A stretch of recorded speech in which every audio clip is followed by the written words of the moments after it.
Hello there! Welcome to the ReZero podcast. I'm your host, Wolf. You may know me as the voice actor for Subaru in our Arc 5 readings of the ReZero web novel. Today, we will be discussing and analysing Phase 1 of Arc 7 of the ReZero web novel. Do note, if you're an anime only, or haven't read up to this point in the story, this episode of the podcast will contain spoilers. With all that forewarning out of the way, me and my wonderful co-hosts will be heading straight into this. But first, please introduce yourselves, gentlemen. I'm wonderful co-host number 1, Gold. I voice Roswell, I voice Felix, I voice Sirius, Sirius. And I also do this podcast with these boys. Everyone else is hyped like me for this discussion. Oh, I was born for this. I mean, this is a really good. I mean, I think the flavor of this arc is definitely my speed, 100%. I think I'm really glad that ReZero decided to take a huge leap into the unknown, as it were. Mm-hmm. I'm Connor, by the way. I'm voice of Julius, Kiritaka, and resident assistant behind the scenes, and co-host A. Well, at least you're not friend A. That's a weeb joke for all of you.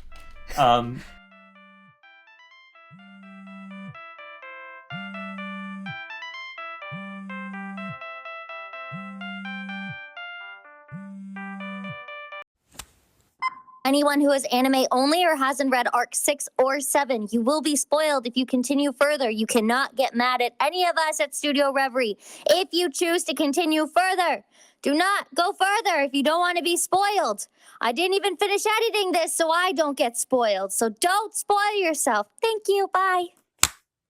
Now let's get started, actually, because I mean, let's get a little recap, shall we say, on what just transpired in the story of ReZero Arc 6, Corridor of Memories.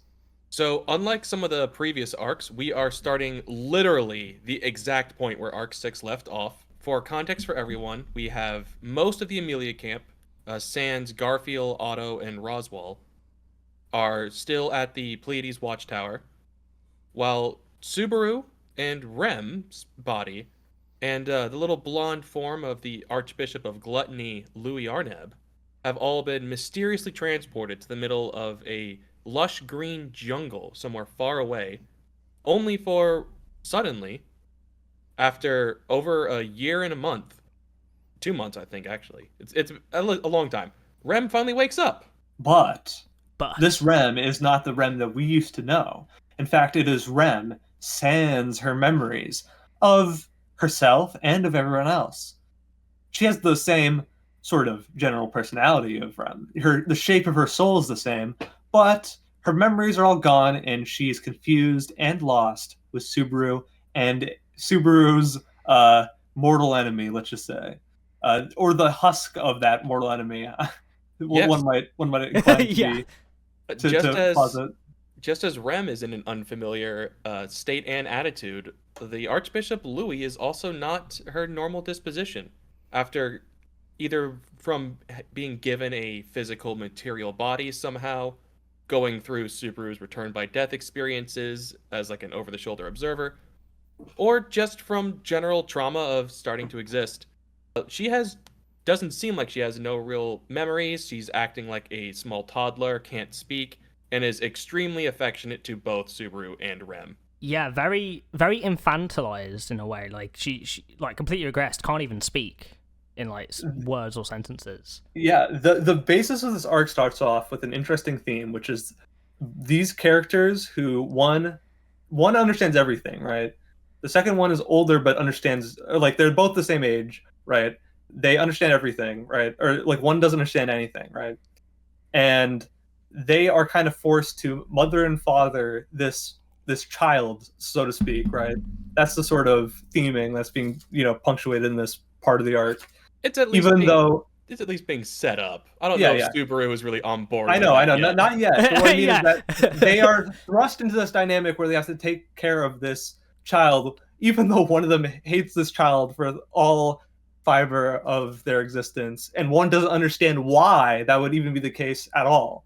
So it's actually it's a very fascinating start to an arc, really.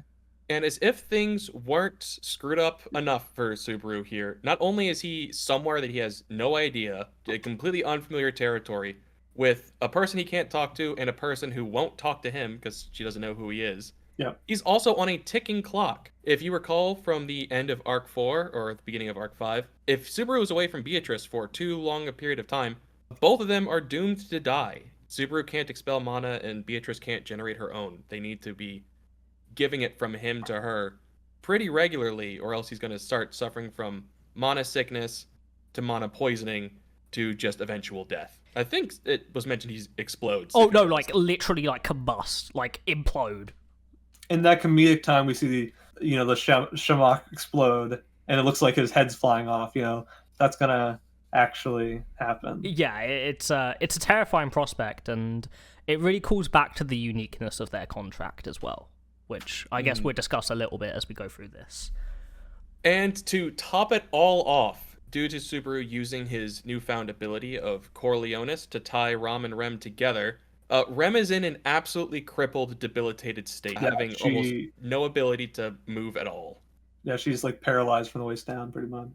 Effectively, yeah. Yeah. I kind of posit this in an interesting way. I think this is maybe Subaru's toughest challenge yet. Oh, 100%. Well, the toughest part of it, to me, isn't just the circumstance, it's the fact that he's alone. Yes. And this, as before we get into a bit more general summary and even like where we are in the first place, which is a rather interesting thing to talk about, I kind of want to posit, like, I really like the concept of this arc, and I think it's rather interesting thinking from Tepei's perspective of this part of the story not being initially planned, in the sense that I think he's really gardening his characters and letting them grow a bit out of what he initially planned, because a big theme of Subaru is that he has to rely on others, and that's his main strength, right? I mean, his strongest authority, his strongest ability he'll probably ever have, Corleonis, literally is based around that, right? Yeah. Which is... Although, Arc 6 ends with him kind of really finally coming into his own and realizing that he can rely on himself successfully, that he is capable and kind of worth the expectations that other people have of him. So to immediately have that tested is just such a strong writing point to go forward from. It is. And it made me very happy, because I have read this phase before a very long time ago when Arc 7 was initially being released, and I didn't feel it as much because it was a week-by-week release, but binge reading this as like, and thinking of it like as a constructed like story, this phase, it's really enthralled me. I'm excited with the themes and what's presented. I think Subaru's challenges in this are extremely interesting, and I think it's really cool to see Subaru use his ingenuity and also show that he can stand on his own 2 feet in his own way. I also think it's very interesting how this arc starts to paint a lot of Subaru's personality flaws when it isn't being backed up by people he trusts. I think there's like some things we can talk about the way that he acts around people, that he he assumes they already know how he has to, his personality is. He assumes he already he has a lot of like weird confidence that people are like, what are you talking about? Like, he has this weird like sense. He mentions that he's like really bad, like cunning. That's one of the things about like his like interpersonal cunning is like very like bad because he's so used to having people protect him. You know what I mean? Yes. So I feel like that's a big theme of this part of the arc, especially in the nation of Wallachia, which we come to figure out is all about people being individually strong. So I think it makes total sense that this empire is built to test Subaru and kind of play with that theme of how do you become individually strong? What does that mean? You know what I mean? Or does he have to? Does he have to adapt to it, or can he show like this completely foreign culture that he doesn't need to submit to their constraints about strength? Exactly. And this is where I think the perfect segue to kind of talk about the setting of this arc a little bit before we go into like a general summary and discussion. So we have arrived in a country you've heard about before, but haven't seen in the main story yet, which is the Empire of Vollachia, the southernmost country in the world of ReZero, and also the largest by landmass. It's mentioned a little bit throughout the story, but an interesting thing about its climate, there's not really winter in this country. Like it's temperate all year round, which leads to amazing crop growth, and also by being the largest country in mass, they are a terrifying prospect of what they could do to the other countries in the world if it wasn't for the fact their culture caused so much internal strife, which we'll get into a bit. So Wallachia is quite an interesting situation. I very much get the impression from what I've read, it's strength above all, right? Like, you need to prove yourself. It's like meritocracy to like the highest extreme, but with a lot of it's might makes right. And if you have the strength to back up whatever you want, then you're going to get what you want. And that leads to a lot of oppression and a lot of tyranny. And we've already kind of seen that throughout this phase. And it kind of posits a really interesting thing, because there's a point in this phase where Subaru is like thinking how this country's ideals are like his worst enemy in a sense. Like it opposes directly against Subaru. Right. And his ideals. So not only are the themes of the arc playing into this idea of like self-reliance and also what is Subaru's strength and where does he lean, but also the setting itself is challenging Subaru. The setting is a character here, which I can't emphasize enough, and I think is such awesome world building. What I also wish to kind of bring up is the fact that, I mean, we'll probably see this as we're going through the chapters, but it's just something that kind of occurred to me, is just like a lot of the power struggle, right? Like the internal like strife is something that they just accept readily. It's like it's second nature to them, to the point where they aren't even considering like it being like the human, like the nature of being like a human civilization doesn't always have to be bettering somebody else, you know? But it's just become like a competition to them. It's like everybody has to one up one another, and everyone has to keep everything to their chest or not, you know? I think that dynamic is very interesting, because it's not like an oppressive regime. In fact, it's rather free, right? But you have to earn that freedom, which I think it's actually kind of interesting. Well, I think it is an oppressive regime to those that they have successfully pulled under themselves. True. I think culturally, right, the hegemony of the culture is like so powerful that like it doesn't matter who you are as soon as you're, you know, in it, right? Right. Because we also see later during this phase that not all of the country is actually united. The Empire doesn't control all of the people within Wallachia. Yeah. There are distinct clans and tribes of different people or of different races that are still, for all intents and purposes, independent. And we have a major focus on the search for one of them throughout this phase as well. Yeah, and another interesting note about the political situation a bit when we get to the end of our summary, but there's like not even just like these small struggles across the Wallachian territory, you could say, not like actually all united, but there's even political scandal and issues on a national level too. It really is a messy situation, and it sucks for Subaru in particular as a character to navigate, because he's never been a political force or character, really. And this is a very political and taking sides charged situation. This is not negotiation. Well, you say that, but from arc 2 onward, Subaru has been involved with the deciding aspect of the government of a different kingdom as well. He has, yes, but Subaru's like it's in the sense of he may be involved politically, but he's not interested politically. Like he's supporting Amelia because he believes in Amelia. I would say he's supporting Amelia based on her ideology. Exactly. Do you know what I mean? Like obviously right. I honestly think that, you know, Subaru's ideology as like a coherent political structure is pretty much unfounded at this point, right? Like it's not really concrete what he wants. He's like, just don't treat people like that. Obviously, he's like, I know it's bad, and it's you know. He's coming from the modern day and the modern world where we don't like literally put people to the sword for disagreeing with people politically, in at least most of the established world. Yeah, and even then, it's not the sword.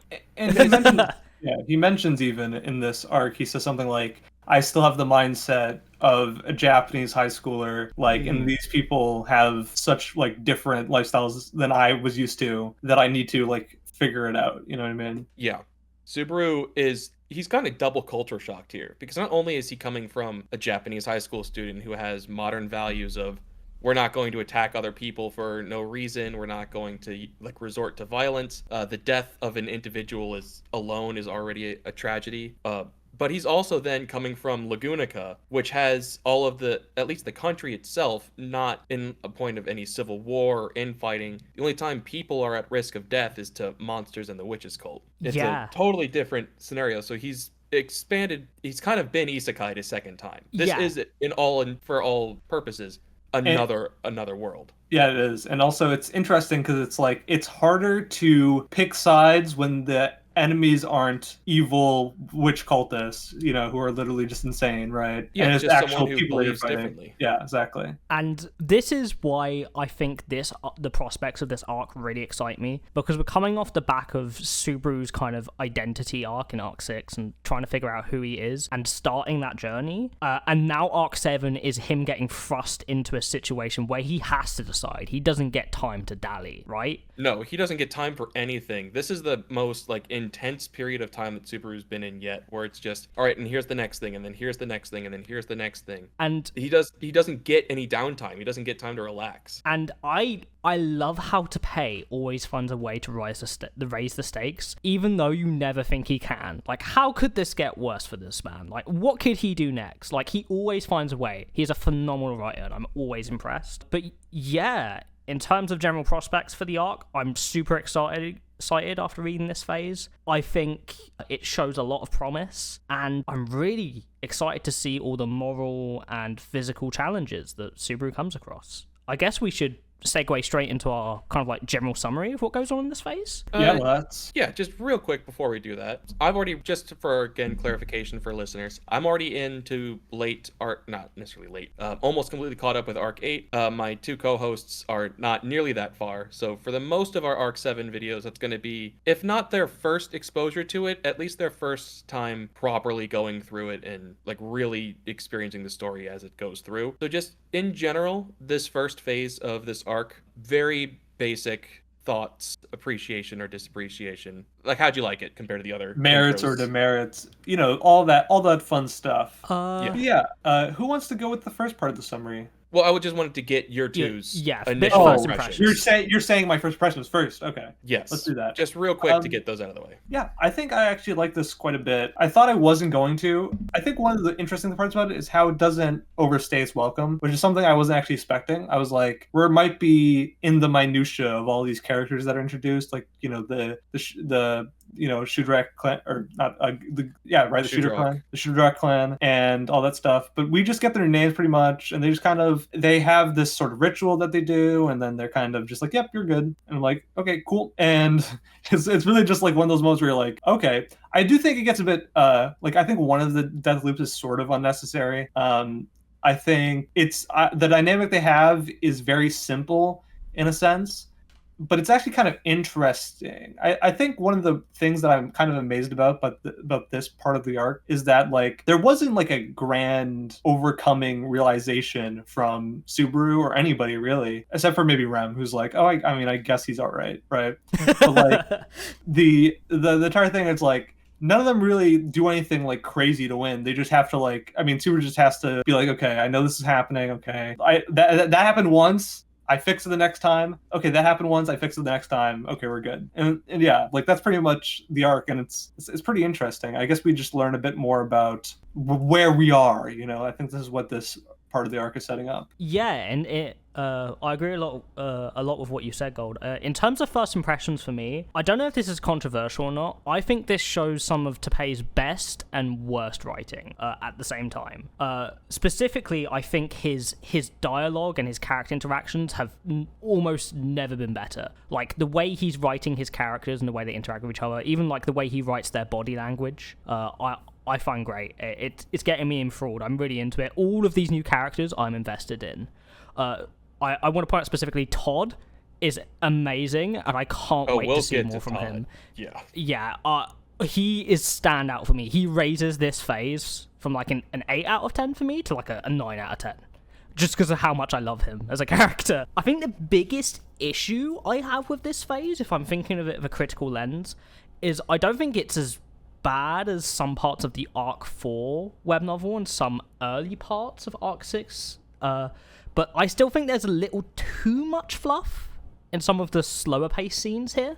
I don't think it's tremendously the worst example of Tapei's writing like this, but it did drag it a little too much for my liking, so it kind of brings it down by a point for that for me personally. Yeah, I think there's an interesting sentiment that maybe just be reestablishing the connection between these characters, right? Or figuring out where we stand with Louie and stuff like that, and also Rem. but also it's like there's just a very like straightforward sort of situation being presented to you, and like there's not really like anything grand or like weird or mysterious going on. It's just how like you're given a situation and it's as is, and I'm like, okay, that's a bit new for the start of an arc. Like it doesn't really build too much intrigue. Like even with intrigue with Vincent, it literally gets revealed like pretty much instantly. I think I differ slightly in opinion with that. I think what this arc does that's quite interesting that hasn't done with any other arc is the nature of itself, Subaru being in this different culture and location. I think the mystery is Subaru figuring out what the fuck like is going on. Like him trying to really like reconcile with the fact that he's in a completely foreign culture, foreign land. People aren't going to be friendly with him off the bat. In fact, they will almost typically be hostile unless they can use him in some way. Subaru is not that sort of person. It flies over his head a lot in this, and I love that. I think that adds a lot of mystery and intrigue to the idea of like, how will this change Subaru as a person? Because he's a very pure individual in terms of his naivety and like how he views the world and morality and such.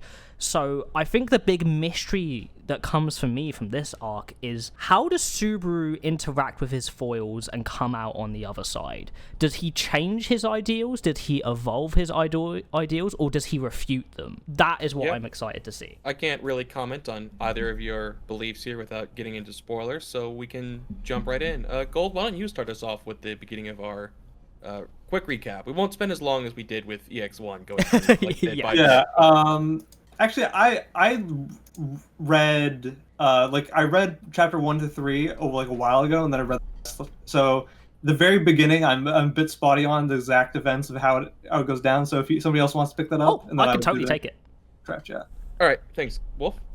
So chapter 1, initiation. So we start off from Rand's perspective just after the end of Arc 6. We get a rare bit of vulnerability in her narration, in her head, which I found kind of interesting, kind of fits the mood of what's going on with Subaru's friends. Everyone in the party has noticed that Rem and Subaru are missing, so there's a small bit of like panic and confusion about what's going on, especially after the Shadow, as they call it, has attacked and all the events that led up from that. So she meets up with Amelia and Patriotism. We kind of switch perspective to Anastasia with Julius, Betty, and Maylee, and they're all kind of recovering from the battle. Luckily, no injuries really sustained. We kind of get into like a discussion of how they're going to help Subaru and Rem, because I think Anastasia tells her, like, why are you not panicking? It kind of like confused, and Beatrice says in a rather mature and really cool way that she would rather not panic to stop messing up their first move and helping Subaru and Rem, which I think speaks to the competency of Beatrice quite highly. They know Rem and Subaru are alive after the events of Arc 6 because Ram's synesthesia, if that's what it's called, I believe. Synesthesia. Yes, is still connected to Rem, and she can sense she is alive. And Betty's contract with Subaru is still active, so she knows he's alive. And they've generally located whereabouts they are, which is south. And by south, they don't just mean like south, a bit more south in Lagunica. They mean all the way down south in a separate country, of which even them trying to cross the border would be a diplomatic issue due to a non-aggression pact they currently have with the Kingdom of Lagunica while the royal selection is going on. I had an interesting thing to note about this chapter in particular, which was they were kind of discussing the Witch of Envy's magic. And Julius talks about how the Shadow and all of its attacks was a product of Yin magic, which I know for a lot of people a theory was that the Witch of Envy's authority was her like shadow. But this kind of disproves it, and it's completely just her magic. Yeah, it's just her ability. And rather interestingly, Betty has a comment that the magic itself is like a clump of yin, almost close to Shamak, that's just been given direction. This reveals basically that this is the Witch of Envy's specialty. This is probably how she summoned Subaru to this world, by using this yin magic to like cut across time and space and literally snap Subaru into the world. This was kind of something you could pick up on pretty easily, just by, I mean, even the Al Shamak, right? That's the highest form of Shamak, right? Yeah, the one Betty uses in Arc 4, yeah. And seeing it kind of confirmed makes a lot of sense. It gives you a good context about how things like that are possible. And so, yeah, the diplomatic situation they kind of discuss between the Guernica and Vollachia, it's pretty tense, to say the least, and it is not possible for the party to just roll up to Vollachia in an official setting and look for Subaru and Rem, not only because it would cause a diplomatic issue and put them in danger, but it would almost more than likely put Subaru and Rem in danger too, if they act in full official capacity.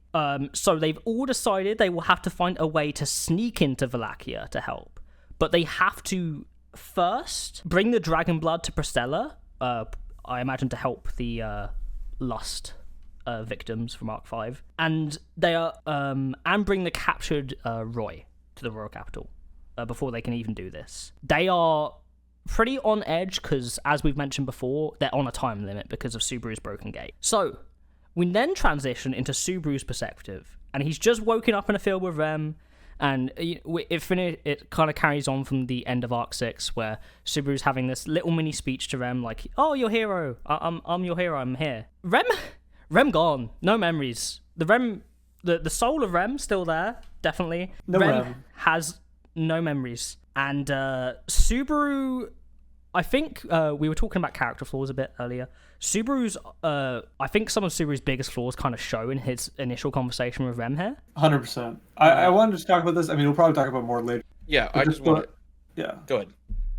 Just the way that he acts in this arc kind of shows a lot of his, I would say, not even childish preconception, just like his sort of, they even mention it a lot, and it's funny to say every single time, but it's like his prideful nature, like the way that he's presenting himself like, "Oh, you know who I am, like I'm your hero, like, oh, you're the same person I know, and I love you so much," and it's like you're just confusing the hell out of her, like it just like it makes no sense, you know what I mean? Subaru lets his emotions rise too quickly. He's so excited by the prospect of Rem being back, he doesn't see that this Rem is not the Rem he knows, the Rem he sees.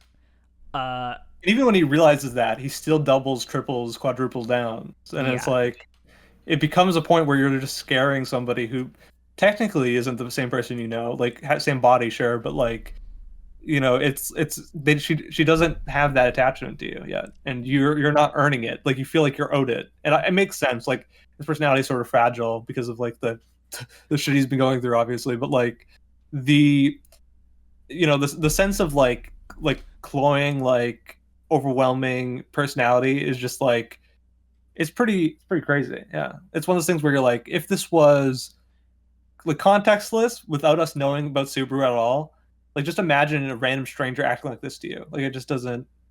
And I think it kind of speaks to the fact that Subaru's still got a lot to work on in terms of improving himself, not just in terms of like, acquiring new authority from ex-archbishop he kills, even in terms of his development as a person, he's still working on it, which is something I really appreciate, because a lot of stories are very linear in their character development, and it's very boring. ReZero is not that way. We kind of, so Subaru acts this way to Rem gets immediately suspicious and put off by him. She can't move due to the use of Corleonis with Ram during Arc 6 and her fight. So Subaru puts her on his back and gets ready to move and says that they're leaving the now Louie that has been teleported with them because she's an evil creature, an evil little cretin. Rem is like, "Oh my god, this bad's evil. Not only does he smell like the most evil thing ever, and he's like the first person I've consciously met, he's abandoning a child." So she just chokes him out and knocks him out. And this entire time I'm reading this, I was just like, "Oh, Subaru, you fucking idiot." Yeah, he does really pick it up. Yeah. Not only does he just already smell bad from having the Envy Witch factor, but he just got out of like what was it, a dozen deaths in a row. I think it might have been 20. At Arc 6. It's some number like that. Yeah. Where it was just death after death after death after death. This is the worst he has ever smelled. soaked in it.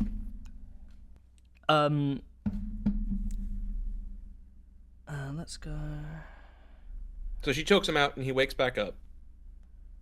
I can pick up from here if you want. Yeah, might as well. I guess the first chapter has a bit more meat than the rest. In terms of the events. To a degree. Yeah. I'm gonna go over it a little bit more broadly, so Yeah. we don't run out of time here again. So Rem has choked him out, and upon regaining consciousness, he tries to pursue her into the woods, only to, and this is end of chapter 1, get shot and die with a giant arrow.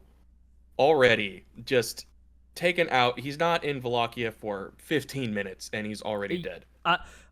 One thing to extra note, which I found kind of wild about this, is the way it was described as crazy. Like, this arrow's power was so strong, it knocked him into this tree and almost, like, cracked the tree with the force of him getting knocked into it.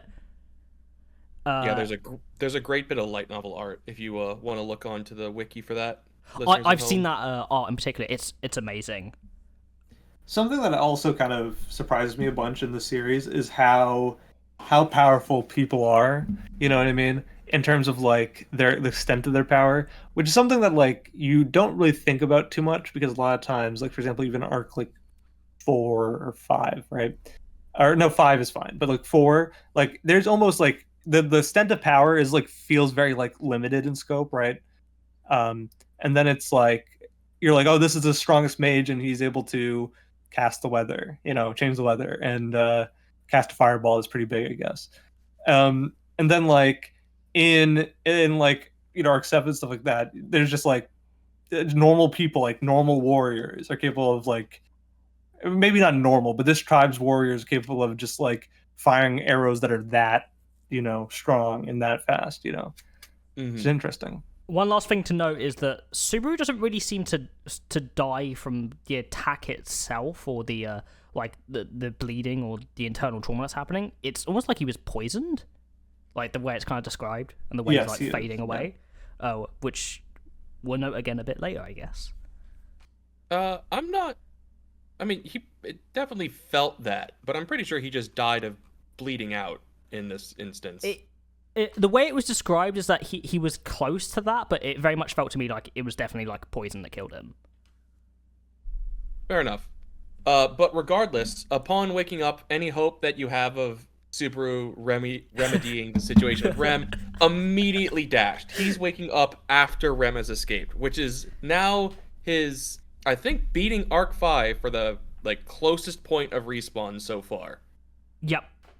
Of just minutes ago, lying back down on the field, only to immediately go back in, trying to avoid getting shot to death this time.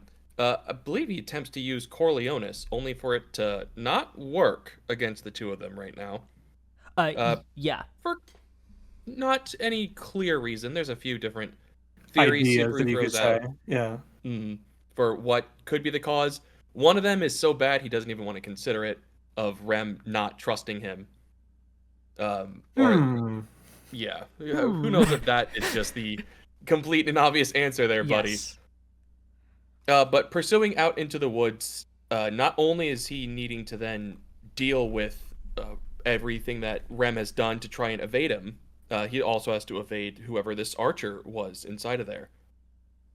And forgive me if the order on these are a little mixed up, but he's getting past some booby traps that have been laid for him. I'm entirely fine with mixing up the order in which a lot of this stuff happens, because it feels it is repetitive, but like it feels like a lot of the circumstantial, like this happens and this happens, then he's trapped. Like it doesn't really matter too much until we get to the dialogue and stuff like that. Right. So Rem has left booby traps behind for him throughout the woods, and he's pretty impressed with it.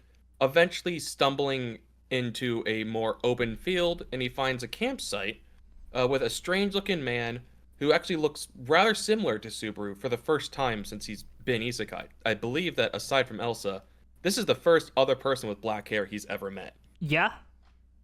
Just wandering, Yeah, Chilling. sitting there in some fine clothes in the middle of the woods, and all of his face completely wrapped up in bandages, making him definitely unrecognizable. Unless you're reading the light novel, in which you get a full image of exactly who this person is in the worst disguise I have ever seen someone attempt. Well, good thing it doesn't become a thing where it's like, and this person's around and it's a mystery who they are, and then here's the obvious picture of somebody else that looks exactly like them. It gets pretty wrapped up in this. I mean, it doesn't feel like it's meant to be a real mystery.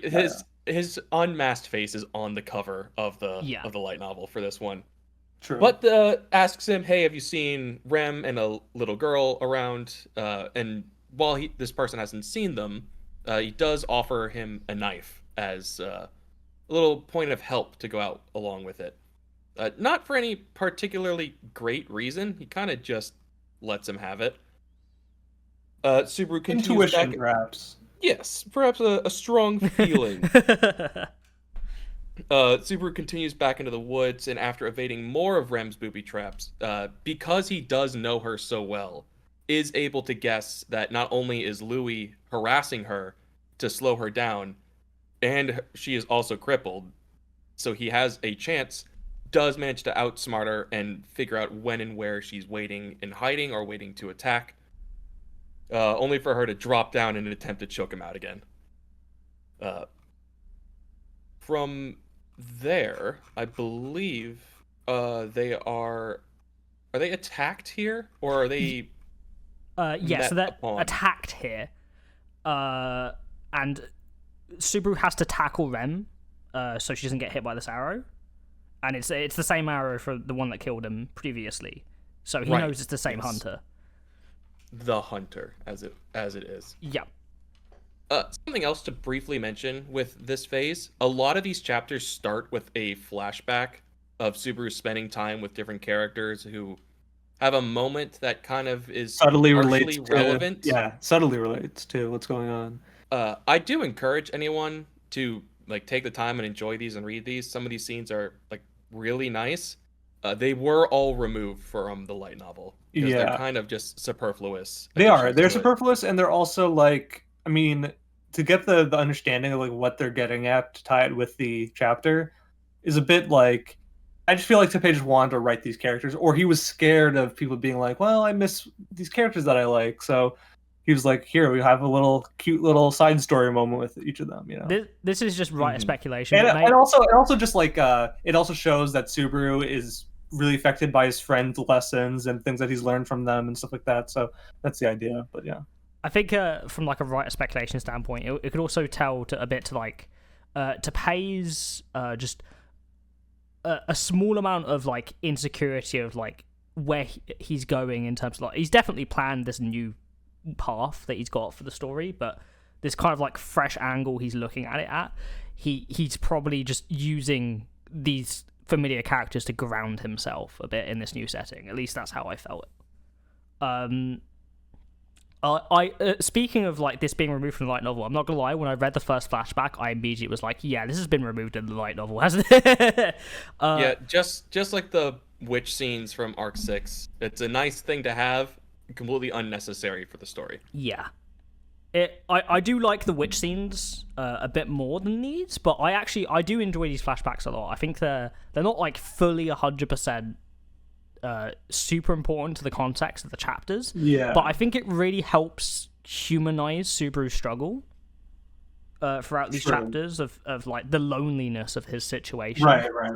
So, he was once grounded by all of his friends, and now he's completely off his feet, so to speak. Yeah, and the only friend he has is denying that she is a friend of his. The only person who's really on Subaru's side at this moment is Louie. Who Subaru literally describes as a fundamental moral evil. Yeah, this is actually an interesting thing to talk about now. I guess we can talk about it. The lack of understanding, or the lack of trying to understand, superseded by all of his previous hatred of what is going on with Louie, is very interesting, because obviously she's no threat, but he's oh, she's just plotting, oh, she's just waiting for the time to figure out a way to manipulate this or that person, which makes some amount of sense considering what he knows about the archbishops, but it feels a bit he's just angry at the world and he's still putting it out on Louie. I actually think it plays a bit into the themes of the arc itself. This is at least a speculation from my standpoint of like how Subaru's morality may change a bit, because we've seen the archbishops through his lens, right? His black and white view of the world, of good, evil, and he's got a very small wiggle room for that grey, right? But this situation doesn't have the way Subaru views the world as an easy, accessible way for him to kind of like get through these situations. So I think this is an example of Subaru's flaw, or one of his personality flaws that he's going to have to work on through the arc, of when he decides someone's evil, having little to no empathy. But they are, from here, attacked by the hunter again, and after forcing Rem to accept that they need to run, and Louie still being a point of strife between them, and him really just not vibing with Rem wanting to protect this inhuman monster. Not only are they beset by this hunter, but a giant snake Mabeasts then shows up and attacks them as well. Yeah. It's a big snake. then it's like the hunters versus the snake and versus the whatever. And they're like, everyone's kind of facing off. It is just so much coming at him at once. He has to chase this girl that his entire life's goal has been to protect and save, at least for the last arc. Deal with the fact that there's a Sin Archbishop alongside of him, being hunted by a nameless hunter that can one-shot him from out of line of sight, and now a giant witch beast with a weapon that he cannot use in the woods. All just complete and utter misery for Subaru here. Yeah, a lot of Subaru's story is him making the right choices, but there aren't a lot of right choices in terms of his response to these immediate threats. Yeah, he has to kind of stumble out of the situations. Like that's actually one of the themes of this part of this arc, which is just like, as I said before, it's not like they belabor the point too much. Like, oh, he's in such a dire situation that he has to do this loop over and over and over again. It's more like he gets hurt a little bit and he's like, oh, dang, and then like it's like, well, we'll get to there, but like, you know, it's just interesting how like the framing isn't like, and he can beat the hunter, and he can outsmart the witch beast, whatever, or they can run away successfully. He just kind of gets owned a bit, and then he stumbles into being like negotiating with people. You know what I mean? Yes. Well, I mean, his only option is to run, and when he finally finds a point that he can take to run, which is diving down into the rushing river water, he finally does make the attempt. Escapes at least those two immediate threats. Yeah, he feels like he almost dies, right? He hits the rock, whatever. It's pretty close. Yeah. It does seem like he almost drowns to death at this point. There's this really interesting part of Subaru's narration where he's kind of like thinking about himself, and it kind of shows his hero complex here, where he's thinking about all the people he cares about and how best to impress them and keep them safe, which I thought was quite interesting to note. Mm-hmm. And Subaru wakes up captured by some sort of military force. Yeah, it seems that some small group, a militia, has not only saved him and the other two, but have also then bound and gagged him and are abusing him in his bound state. And here we're going to be introduced to two of my favorite characters in Arc 7, Jamal and Todd. Boy, I could talk on these two for hours if I could. I adore them so much. I have been recapping for a while though, so if someone wants to take over here, this is a good point to transition. Yeah, I guess I can take over for a bit. Okay, sounds good. Yeah, so Subaru's being questioned by these absolute Chad lords named Jamal and Todd. We learned a quite interesting thing that Rem beats up all of Jamal's squad, so Jamal was really pissed off and makes Subaru eat his shoe. I was kind of, that was funny because it's like it's never really shown, but then there's like these mentions, which is very funny. Todd kind of gets Jamal to back off and questions Subaru, asks him if he's part of this tribe called the Shudrak, and Subaru's like, who are these people? And Todd's like, oh, so we're looking for these people, and they're in the forest of this Budaheim jungle.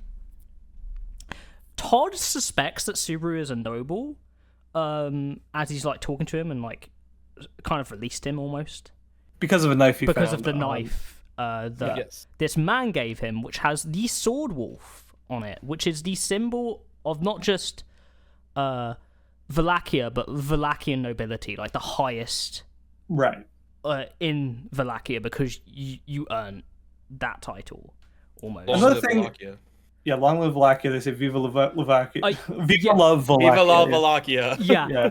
Another thing, I kind of wanted to note that as like a little segue. That the patriotism, despite a country that's filled with so much internal strife, is very big in this country. Like it's bordering on like not fascist. How best do I describe it? It's like that eternal like oath and loyalty to this ideal. Yeah, it's imperialistic. Literally imperialistic. Yeah.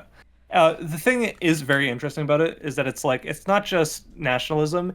It's like the way that I described it in this, it's like a verbal tick, like it's like a call and response sort of thing. It's like whenever somebody even says the word Wallachia, you have to be like, "Long live Wallachia."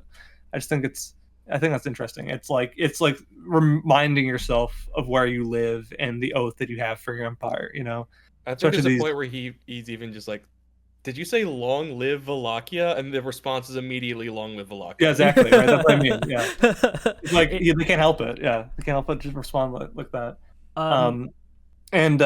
We should mention some of the dynamics, right? So Todd is kind of presenting himself as like a very reasonable, rational person, and he's just interested in figuring out what's going on, and he's very like nice, and he's very personable about everything.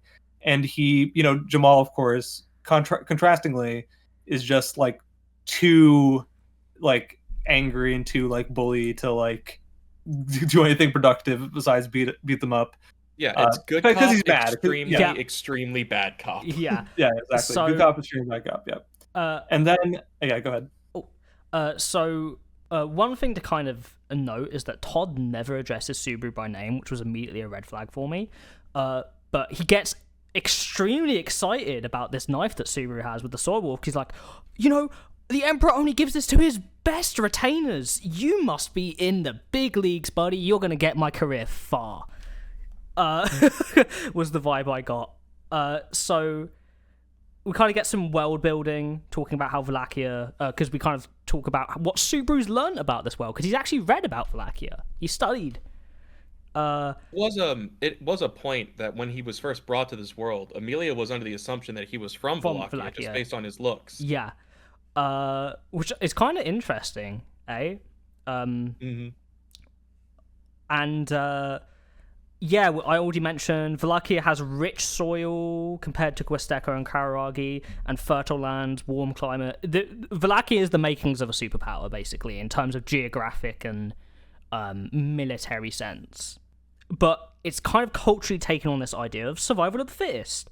There are many tribes and races, with the strong gaining everything and the weak being just completely oppressed and suppressed.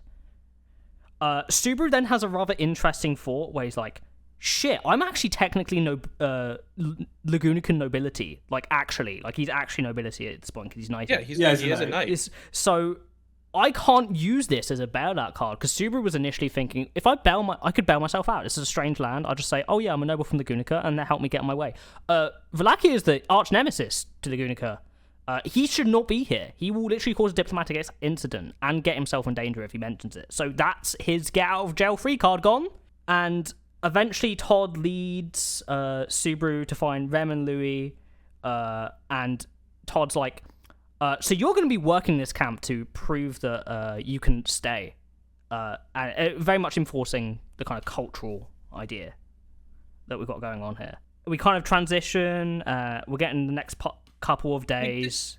There is one brief part here that I want to cover, and that's the idea of healing magic here in Wallachia, according to Todd, is something not only extremely rare, but at least from Todd's perspective, it's seen as inhumane to have this magical effect that as soon as a soldier is injured, like a minute passes and then they're right back in the fight. Yeah, their idea is that it's like fighting is all they do. So the idea of a constant fight, like, is just like torture, because it's like you're always going to be fighting them in Wallachia. You would never have a time of being on top or of any sort of victory. And at all. also, they also mentioned the fact that it's not just that there's not many of them; they're all like monopolized by the strongest people. You know what I mean? As Yeah. like wards. You know. And I kind of it terrifies Subaru a little, like that kind of perspective on what healing magic is.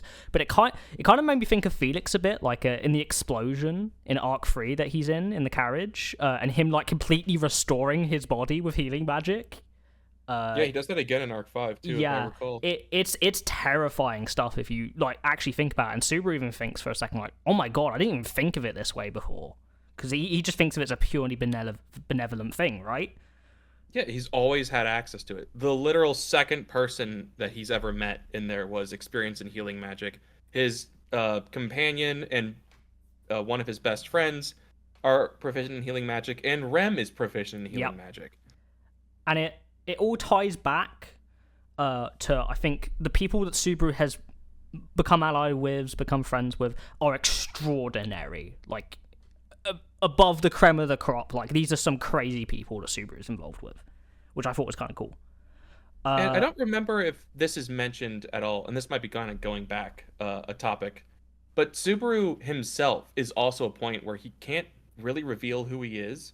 It's not only is the fact that he's a knight a diplomatic issue, but if he reveals his name, the man who's defeated 2 of the great witch Mabeasts, has defeated the witch cult 2 separate times and is like the main driving force of the Amelia camp there. Like, that is going to be a well-known name. It is. I don't think Subaru thinks about his name in particular, from what I remember. Just the aspect of the nobility. I could be wrong in that, but specifically it's because I think he mentions his name multiple times to people, so I don't think he factors that into consideration, maybe, right. At least until a bit later. But we continue. Subaru is working hard in the camp for the next couple days in this next chapter. He's getting a good relationship with Todd. This Todd guy, he's really cool. He's personable. He's nice. He literally goes out of his way to help Subaru and spend time with him, eat meals with him. And Rem is creeped out. There's something about Todd that Rem is incredibly uncomfortable with. She mentions the fact that him not calling her him by name, stuff like that, and Subaru kind of like takes a thing back and thinks about it. We get this really wholesome moment where Subaru's crying while having a meal with Rem because he didn't think he'd be able to do this again for a long time. Mm-hmm. And we also learned that Louie does not have the witch's scent. Yes. Interesting stuff there. When I read this initially, I put my reading tablet down and like paced around for like 10 minutes being like, what the fuck? What does this mean? Huh? Well, because we know archbishops have the scent, right? Because of geese. But like, so why does she not have it? Is it because she's got a new corporeal form? Does she no longer have the gluttony witch factor? So many theories. I mean, that kind of has to be almost a certainty to me that she has lost the gluttony witch factor, or this person, as she is, only looks like Louis Arneb and is not actually the same individual. I had so many just different like another thing on. that happens in theory, right? Like this idea that the Witch of Envy's body looks like Amelia, even though she's not Amelia. You know, that sort of. Yes. It's like whoever was Louis Arneb, thus an archbishop, and this Louis Arneb, who is this body, right, is a different person. I know that my idea. I know that one of my first theories for it was that Louis Arneb, as the being that existed within Ode Lagna, that just this extra dimensional force, was not ever actually a Sin Archbishop, but was rather the first identity taken by gluttony, to the point that she just never had a chance to exist on her own. So when one of them is finally slain, the Green Room had a chance to kind of restore that and put her back together. I don't know if that has any truth to it. That was my prevailing theory when I was reading at this point. I like that theory a lot, actually.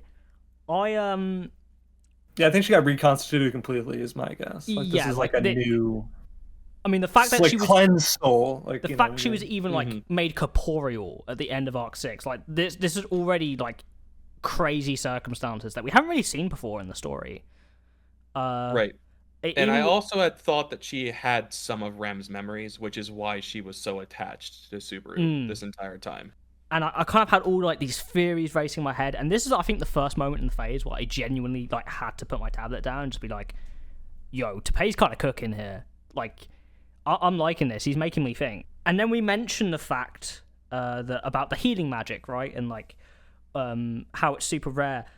And Subaru's fingers have been broken. He's got wounds all over his body because of all that's happened. And Todd gives him this nasty, disgusting medicine that is really effective. To the point where I'm like, this is like a really important aspect, I imagine. Of Here's the healing potion, by the way. So that's interesting. I didn't read it as a healing potion. I read it as like an anesthetic that made you not feel the pain, but not actually fix the injury. Actually, it's revealed later on in this stint that like later on in the day, his hands were healed, and he was like, "Oh, like his broken fingers were healed," and he was like, "Oh, it like works like really, really fast." Yeah, that's like over a course of a day. Yeah, but it makes me suspicious about the source of what this potion is. Because there's no way something this convenient can have, like, some very easy thing behind it, right? Like, there's something more going on here, I'm sure. Well, if that is true, then that kind of gives an earlier hint to Todd's kind of real sensibilities, because it kind of immediately paints him as a hypocrite then. Yeah, exactly. No, 100%. That's actually what I was going to say. It's like, healing magic, no, that's grotesque. This that also heals you pretty much instantly is pretty interesting. But then we start getting that, you know, confirmed later on. Yeah. I kind of like initially, before we continue, as we've kind of gone just over halfway of the summary, and the rest is pretty easy to wrap up, I'd say. I just kind of want to mention, like, Todd up until this point was like a really interesting character to read. And with this, like, hypocrisy with the medicine, the name thing, and also the hypocrisy of the medicine and the name, I very much got the feeling there was like a lot more going on with him. Like there was something fucking creepy. Like the way Tepei has written him, I was like intrigued and fascinated, but also kind of like scared at the same time of reading whatever the hell he was doing. I was really, really interested to see what he would do next. Yeah, so Todd, all of his dialogue is very straightforward and directly to the point, but there's a lack of friendliness in the way that he talks, where he's polite, sure, but unlike any other character who we ever meet in the story that is just immediately nice, there's always a playfulness to the way that they act. Like, first time you meet Felix, he talks about like flirting with Wilhelm or getting up to no good or being nice to Amelia. Same thing with Otto, who's just immediately a bro and talks about like wanting to hang out, or Amelia, who has her whole initial situation that makes Subaru fall for her. But Todd is just direct and polite, and there's just something off the entire time. Rem is the one that does bring the point to it. Yeah, I think it's address them. It's Todd's, you know, insistence that he's not very much like most other Wallachians that get you like also kind of confused. And then we start talking about like he has like other desires, like, you know, he has a fiance that's in the capital. Yeah. That is, you know, like he has a lot of this like lofty stuff that he's talking about to Subaru, and he's like very amicable all the time, but he's just very like, you know, he has like these moments where he's like, he's acting in a way that's very expeditious to get you to trust him. You know what I mean? It very much. I don't know if you guys agree with this. I kind of feel like Todd is almost the ideal Wallachian in terms of embodying like the culture and ideals of what Wallachia is. He kind of, it's all of the ones. It's the cunning, it's the strength. You know, it's like. I mean, I don't think so personally, but that's also tainted by experiences I have with other stuff. I know what you mean. I think like one of the things that's interesting about it though to me is like the aspect of understanding that sometimes strength isn't like just, you know, being strong, but also being cunning. You know, like that's something that Todd seems to understand. Embody. It's not just the combat prowess. It's being socially, politically, like strategically powerful and strong. And I think that's definitely a major point of like something to uncover. But when you think of just Wallachia as the might makes right, I think Jamal is more of a epitomized version of that. Like if you imagine a country where the strong and the powerful and the brutish are the ones who are going to get control, someone like Jamal is going to be who you imagine first. Yeah, I think that's true. I think also you would assume that a lot of people Jamal's age in Wallachia have the same sort of personality. They mentioned in this, it's like we'll get to the general the rank as a military later, but he's like, basically everybody that's normal can pretty much only hope to make third general, right? And like that's pretty much, you have to like do all this like maneuvering. Everyone's kind of hoping to get there at some point, you know what I mean? And I think that's like something that like somebody like Jamal sort of embodies, like this sort of like I can make it even just a little bit into power, just a little bit, you know what I mean? Because everyone else is so strong that I have to really measure myself, but I have to continue like picking on people that I can and trying to one up people I can, that type of thing. This is the kind of point I'm making. I almost feel like that, like what you would envision to be the perfect Vollachian is tainted by like some level of human emotion and power, right? I feel that lack from Todd. Like it's way more about that. It's almost as if he's like, at least, okay, I'll move on from this point soon, but I thought it was an interesting discussion. Like he is the ideal Vollachian removed from the human sense. Like it's everything, whereas Jamal embodies what you would think a person like that would be. That's just something I thought was interesting. We kind of move on through the Subaru's adventures in the camp. He gets bullied by Jamal again, and Subaru just constantly is thinking about, please don't make me eat your shoe. Please don't make me eat your shoe. That would suck. It's a running thing with Wallachian people and like foot and mouth. Yeah, we have that with Priscilla as well. Is there some sort of societal? Is it like if they had a adult website, what would be the most searched terms on that adult website? It would be feet. It would 100% be feet. Do you know what? That's actually a very interesting, positive question. We need to make a podcast episode based on that one. that is the Wallachian Empire's most searched term. But Todd comes into the rescue in a rather kind of like unenthusiastic way. Like he just does it. And he's seemingly nice, but again, creepy vibes. Todd then explains to Subaru like the ranking system of the military, which goes from private first class, general third class, general second class, general first class, and then there are 9 divine generals who are like the creme of the creme, the top of the top, the big badass motherfuckers at the top of this hierarchy. I love numbered list of villains. Yes, me too. There's nothing more that gets me hyped in anime than being like, this guy's the 9th strongest. This guy's the 8th strongest of this crazy villain group. And if it doesn't immediately tell you, it doesn't immediately. From the beginning that there's 9 divine generals, they're not going to put in 9 if you aren't going to have to work your way through them. Yeah, because that's the good part about it. Because it always promises something. It's like these guys are all going to be equal to each other in some way, and that means they're going to be equal importance. That means you're all and you're going to learn them all, and they're all going to be characters. You get 9 cool characters, right? I just think that's exciting. I immediately saw this and was like, oh, look, characters. These are all the mini bosses and final bosses. Another thing that's interesting that we learn, which I think is really important, I didn't even think about until it's mentioned here, is that witch beasts are not common in Wallachia. They even have a derogatory nickname for Lagunica. They call it like the Witch Beast Kingdom of Lagunica. And Subaru's like, I didn't even like think like a world without witch beasts being a big thing in people's lives. After he tells Todd that he saw a Mabeast in the forest. Yes. Or in the jungle, I suppose. Yeah, we're gonna get to a point where we're talking about Subaru's prowess at like he's like the foremost specialist in dealing with Mabeast in the world, pretty much. Not because he wants to be.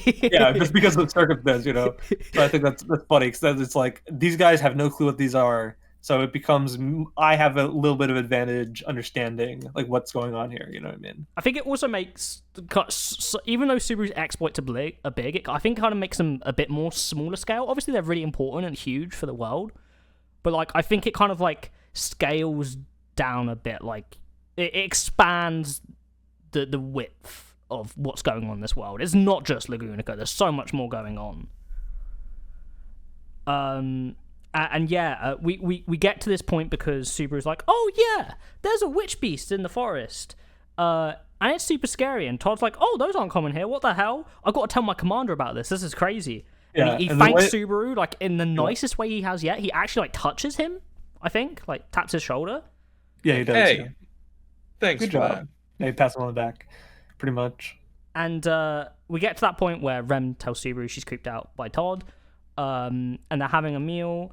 And then Todd like strolls back up to Subaru and is like, "Subaru, I've got some amazing news. You're going to be going free. We're all going home."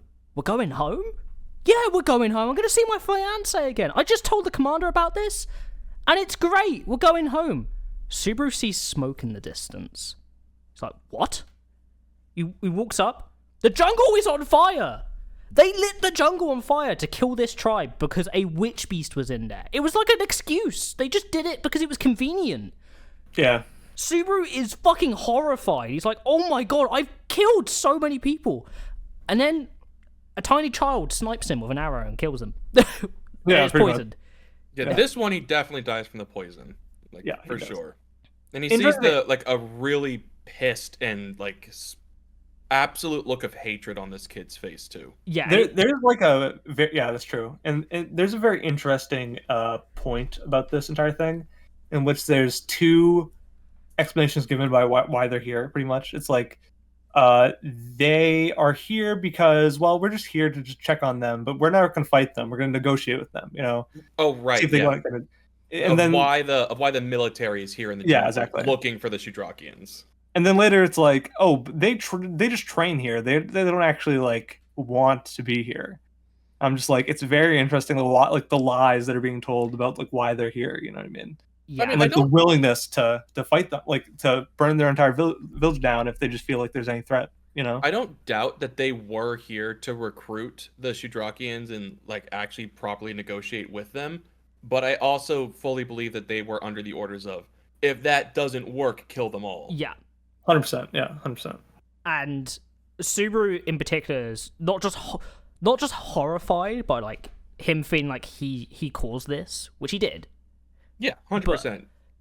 Also, the fact that Todd does this and he's like so enthusiastic about it, he's acting the same way he has this entire time. He's like really positive and nice to Subaru, while people are being burned alive in a rainforest.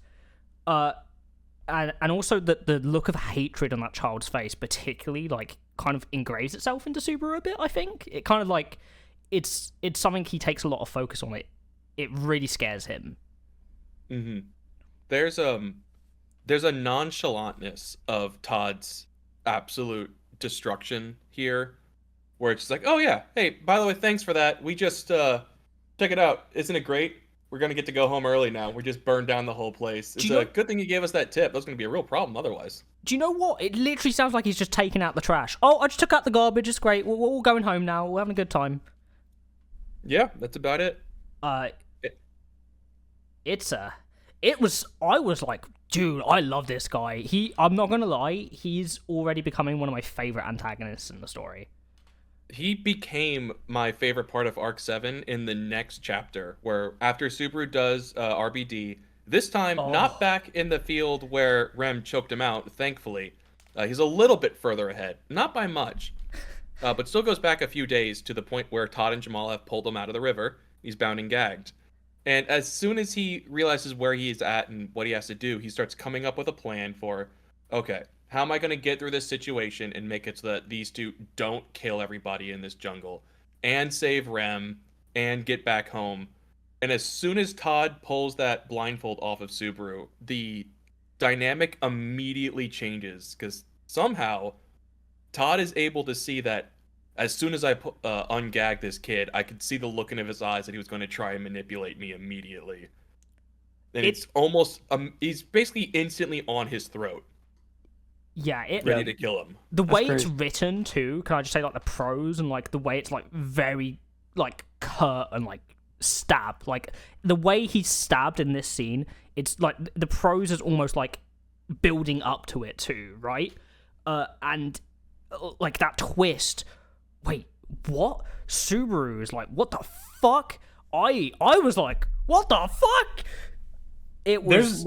There's never been somebody who had such a keen perception of Subaru's mindset, like immediately. It was like instant. Like it's pretty crazy because like obviously like without the context of what Subaru's going through, it's impossible not like for someone like Todd who has like this perception. He's like, this makes literally no sense. This guy has ulterior motives immediately. I need to stop that. I need to put it like beforehand. It was just him actually being confused because he's experienced this before. It's like, okay, what do I do to try to make this better? You know what I mean? And then he's like, he's trying to manipulate me. You know, it's like crazy. But after this, Subaru does something which I think is very smart and like quick thinking on his feet. He claims to be a member of the Sudanese Tribe to kind of like save his life. Yeah. This is what I meant. Has to go off of. This is what I meant when I said that there's like an instance in this first part of the arc where like the amount of resets that he has to do to get like the stumble into the right choice this time around is like very like minimal because it's like you're right. This is like a very perilous situation. He's just like, I'm actually a member of the Sudanese clan, and then it kind of gets him out of this really hairy situation. Well, it's kind of it is a point of learning from Arc 6 where Amnesia Baru had to just keep trying the situation over and over again until he found the right answer.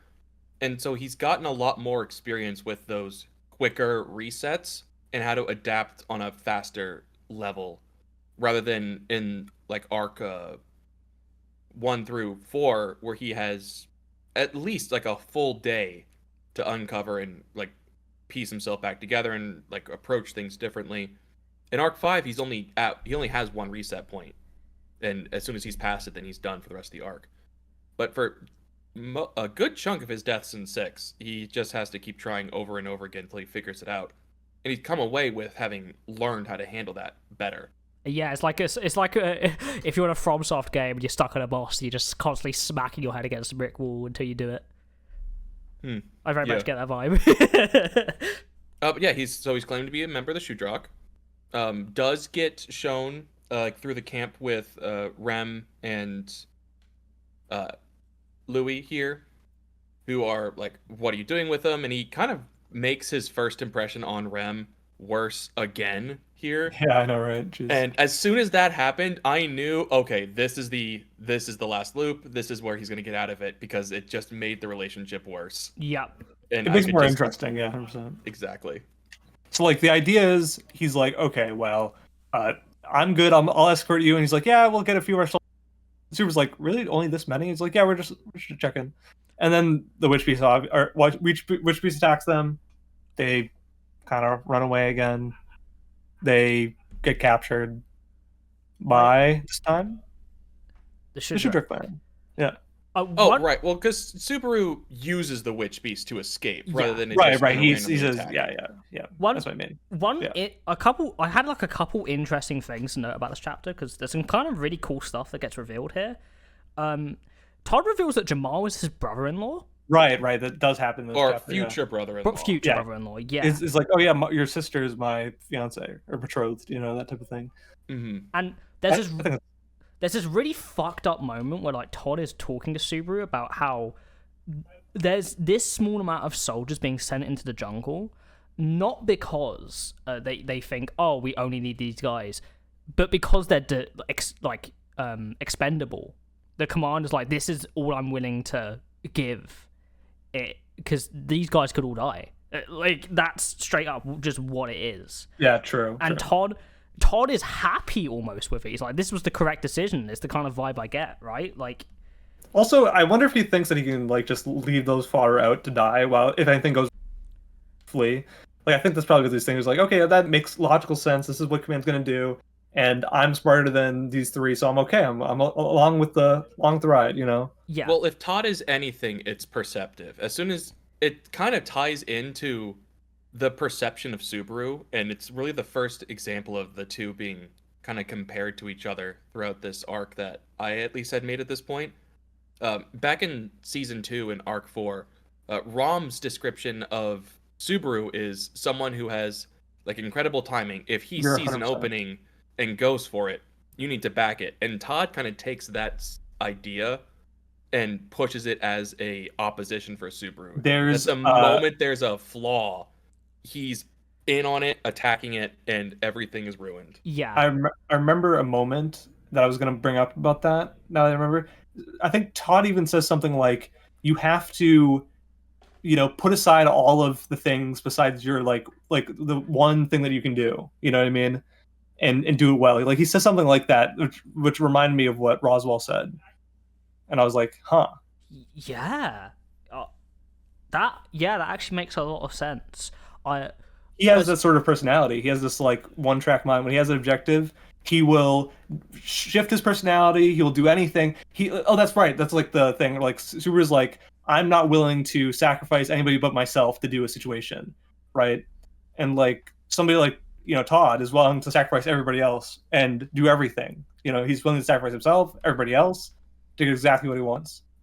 Yeah, and I don't know if you guys agree, but with the character we'll be mentioning, like literally just a second, and Todd, I think they're shaping up to be Subaru's best foils 100%. In the story so far. Like absolutely one that kind of like questions his moral character, and the other that is like an extreme potential person he could be if you think about it. Like the challenges all of this come from. I was foaming at the mouth when I was reading this shit. I'm not gonna lie, this was crazy. I was so excited. As just before Subaru gets captured by the Shudrak, obviously, yeah, he uses the witch beast to like help escape. Todd almost kills him, by the way, though. Yeah, he's pretty close to pulling it off. He almost gets them both. It's literally mentioned, if Subaru did not move his neck down, like incidentally, just like he didn't even do it to react to it, he just moved his neck down, he would have been decapitated. And then there's this really morbid moment in the narration where Todd throws the knife that Subaru was lent into his shoulder as he's running away, and it's like, oh, that's an interesting way to get the knife back. Well, also it's like he would be caught by Todd if he stopped in his tracks. If he was caught, then Todd would unquestionably claim his life. Those eyes had that kind of firm, strong will. They were darkened with pitch black intent. Subaru felt a different kind of fear compared to what he experienced with the Synarch bishops, Witchbeast, and even Reed Astrea. Those eyes were brimming with vindictiveness, pitch black intent to kill. And that's like the true nature of like Todd. Tapei is an amazing writer, man. Like, Todd is terrifying. Todd is someone who goes for the kill. There's no like pandering around. He's the villain that you put in to subvert the expectation of like the villain who monologues to the hero. Like, Todd is just going to cut off your head while standing there, making sure that there's no chance for you to escape. The fact that Subaru does get away is exclusively due to the fact that he knew the witch beast was there and that he could use it as a point to evade him. But yeah, at that point, he does manage to escape. As a note, Rem and Louie are still at the Vollachian military camp. Correct, yeah. That's important. Coming up. So the stakes Subaru are has raised. Escaped alone. And only manages to be captured by the Shudrak, who he was claiming to have been a part of.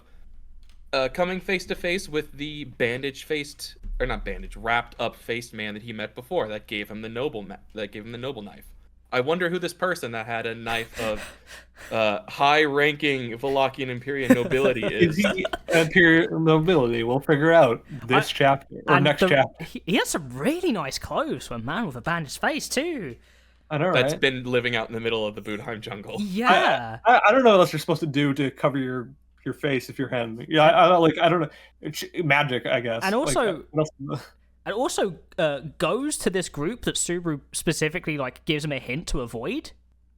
Oh yeah, that's true. Yeah. But he has been captured by the Shudrakian people. And we do finally get to meet a few of them, and they are exclusively women, dressed like sort of Amazonian. They mostly all have dark hair, but that's been dyed in different colors. Kind of helpful for differentiating them yourselves. We have one with red tips at the end, one with blue tips. I believe we meet the young girl with the purple tips here. Yeah, you meet the young girl, the archer. Which is the one who gave him that look of absolute hatred. But this time her look is one of more curiosity. Yeah, it shows that she was only so vindictive because of what she, obviously the burning of her village. Of the jungle, yeah.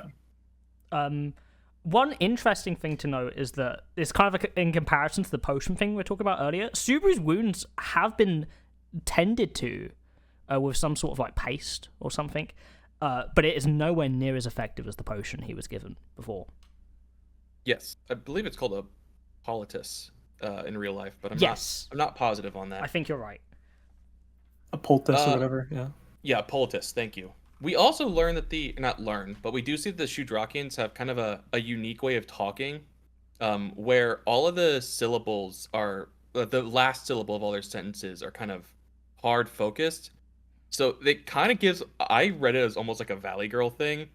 So it's like, so who the hell are you lot anyway? What are you going to do here? Yeah, it's that actually, yeah. Vocal fry at the end, yeah.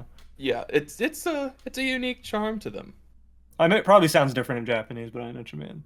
I'm almost positive. It might be like a lilting thing, like how Roz has the that type of thing. Yeah, he extends all the vowels. The vowel sound. That's how it sounds. It's not exactly the same in Japanese. There's a little mini character that they put in with Roz's speech patterns that just extend out the vowel sounds for it, but it's a weird thing. I haven't looked at the Shudrakians Japanese yet. I probably should have done that before this, but regardless, we get from the Shudrakians that there's really not a great situation between them and the Imperials right now. They don't really believe that him when he's saying that here's going to be the problem. And we also finally get the stranger's name from him, who goes by the name of Abel, Abel, or Abel, perhaps, or Abel.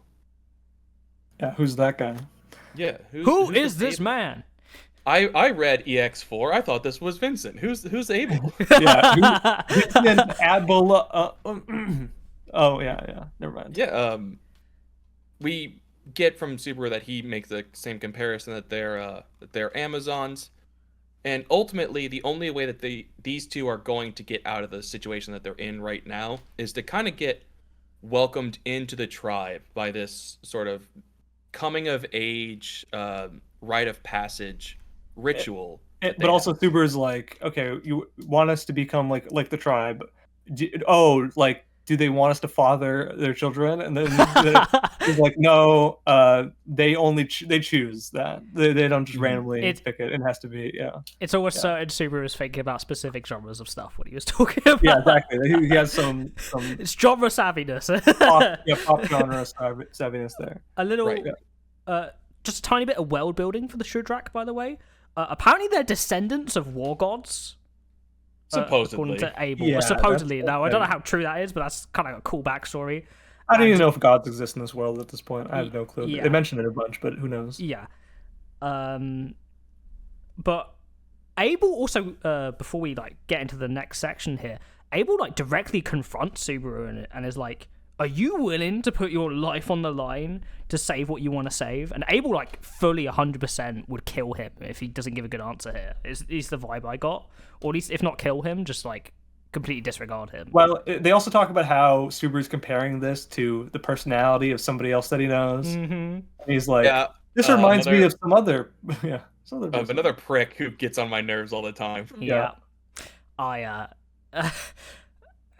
know who this man is.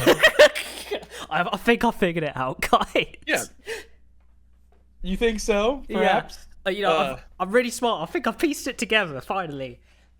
But yes, these two need to undergo the lifeblood ritual to kind of be welcomed in. Not only to be freed from their binds, but they will get to kind of ask a boon of the tribe if they succeed at this.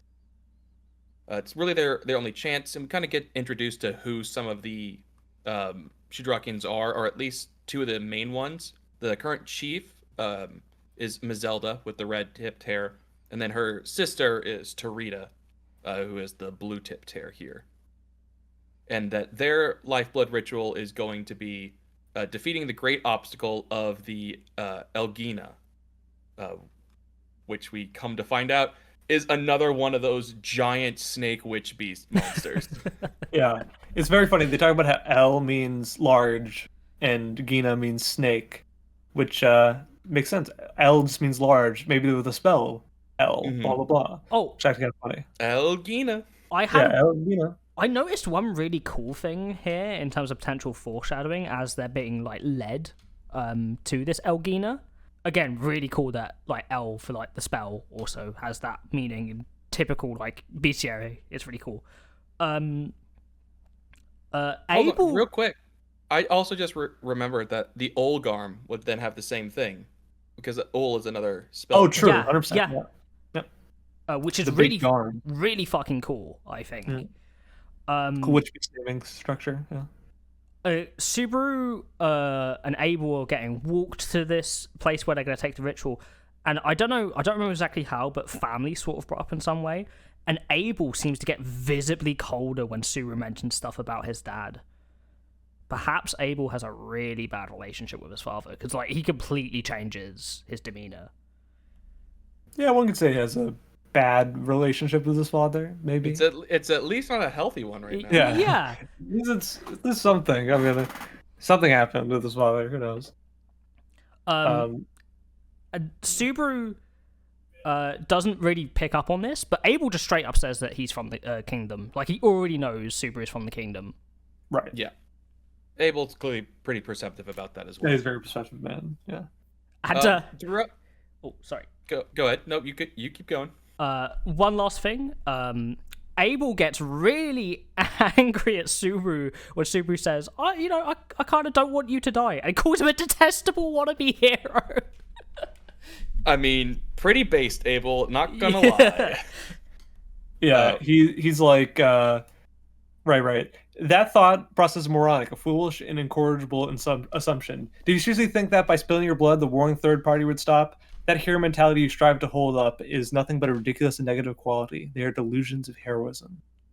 Yeah, that's going to be a huge point of Subaru's kind of character arc here throughout that. But I think that's not until after the ritual that we get to that point. Just real quick, we do also meet the name of the small Shudrakian girl, Udakata, who has the purple tips, as well as a blonde Shudrakian and a short Shudrakian with them as well. Correct. Utaka is also really cute, by the way. She's really wholesome. Yeah, she's cute. Yeah, until she's shooting you with a poison arrow. with hatred in her eyes. One last thing before we get into the ritual, which I thought was really funny and I had to mention, is when Abel and Subaru put in like this kind of like pit for this ritual, Abel just like, oh look, it's my luggage and you're garbage. Yeah, he does say that. Yeah. Sorry, I had to mention that. I forgot about that. Yeah. In preparation for this fight, Abel also provides Subaru with a ring that seems to have some mana stored into it, similar Very to interesting. the gems that Kiritaka had set up as well, and that it's able to be a Lent Goa spell for Subaru. Yeah, it's like a spell storing ring, which is very interesting. Like that type of concept of like, it seems like a D&D artifact, honestly. Yeah. Like, which is like we're getting more into this arc, which is interesting. Like, oh, here's a potion that heals. Here's a ring that's like a ring that you wear like an artifact. It's like, okay, like these things that exist in the world. That's like the part of the world building that I find is interesting. Kind of neat to note about that is this was all written after EX4, but I believe it's the back of that book where Tappe talks about how he had started playing role-playing games. Oh! So it could very well be that was like a magic item he got in that game, and he thought it was a cool idea and let Subaru have one for a little bit. That's really fucking cool. Kind of a minor interruption segue. We do ReZero D&D on this channel. If you're even interested in watching that, please check it out. It's gonna be really trippy because I think I did a good enough research, not having read all of ARC 7, but like I'm gonna read stuff and I'll be like, hopefully it doesn't contradict what I've already. Yeah, I think the only thing we've hit so far is like, yeah, it's fall before it starts to get cold, and then yes, I know that's something that I caught recently. I was like, oh yeah. I guess I'll just say that it's gonna be nippy at night. Okay, that's it. Like our characters would probably think that it would be getting cold soon. We just wouldn't know. Yeah, but from here, that fire spell is going to be something that comes... Goa is a fire spell, if you've missed our magic episode. It's going to be super helpful for Subaru, because he apparently knows that snakes have a pit organ that lets them sense heat temperatures. Which is not even something that I learned, had to look up after. Yeah, cool, I guess. Yeah. He knows loads of random, really useful knowledge. Yeah, just nerd. What can I say? So this nerd keeps on spamming fireballs. Abel gets a few. Abel, in quotes, gets a few chances to get some hits in. He tries to pierce him normally. The scales are too hard for him. And then he just spams all these rings, right? He spam. He's like, you got to get the horn off. You know, that's the way that you'll be able to control them. And then, good. I think a really interesting thing to note here is Abel kind of like very slightly infers it because he clearly doesn't want to make it too big and apparent. But him and Subaru are incredibly weak. Like this is a very back foot fight for them. Yeah. They're both much realizing than it. Subaru. Yeah. They're both realizing like we both aren't strong. And actually, it's obviously an interesting parallel coming on the fact that they surround themselves with strong people, but they themselves aren't actually very physically strong. Yeah. Foils, baby. Writing is good. Oh. Yeah. This gets into, I think, one of the kind of like most action-packed, coolest moments we've seen from Subaru in the series. Where Abel's like fails to cut off the horn at one point. His sword gets stuck halfway through the horn of this beast, and he's like, "Fuck." What do I do? And Subaru comes in like Indiana Jones, like swings off like some tree line or something. All of the Shudraks are about to shoot him because they're like, shit, he's trying to escape. And then Mazelda's like, no, this is awesome, something cool's about to happen. And Subaru comes swinging in, and he punches the horn of the Mabeast and uses the Goa spell at the same time to knock the horn off. Yeah, it's pretty fucking exciting. He finally really gets to show what Clint taught him to do with this whip. And I'm just very impressed. And it's pretty much like, so the sword stuck in the horn. He smashes the ring, by the way, destroys it. Yes. Into the thing, and then a big explosion happens. And he's like, uh-oh, I might have killed myself. Also, if it wasn't obvious that he would do this in the fight, he does invoke his taboo of RBD to draw attention. Yeah, because he's been doing that, But overall, really cool moment, showing how Subaru's grown in terms of like what he can do in situations like this. And also just him being a badass. That was really cool. Yeah, ultimately, though, he does literally blow himself up here. Yeah. Fully ready to die here, and they finally kind of get out this, like, last, hey, like, you're about to die, what do you want to ask as your reward? Like, what do you want? And it's just Rem, save Rem. And, you have, you say no more, we have dignity as well as courage. You fulfilled your duty, leave the woman to us. And he's hoping that he doesn't die. It's not going to really do much if he does. I even like the prose and the way this was written at the end here. It was kind of like disoriented, like Subaru is at that moment, like because he's just come out of an explosion, right? So it's kind of like very brief and snappy at the end here, which I think really fits the tone of where they're going for the chapter to pay for this excellently. And it's just one of those classic to pay moments of him falling into like darkness and like, thinking about death and the feeling of like what's going on in his body and how, his life is valuable, but it's being whisked away by a black vortex, and how his body's been like cursed and touched by beast and dragon, and it's going round and round. And, he's been kind of, awakened, Oh, real quick, we should mention that explosion did literally blow his arm off. Yeah. His right arm, right? His right arm is gone. Yeah. It was one of them. One of his two arms was, whichever one had been cursed and tainted, had been completely blown off here. Yes. It's like that, and it's blown the heck off. And the little girl's there, and she's like tending to him, and she's very happy. And he's really, really rough, right?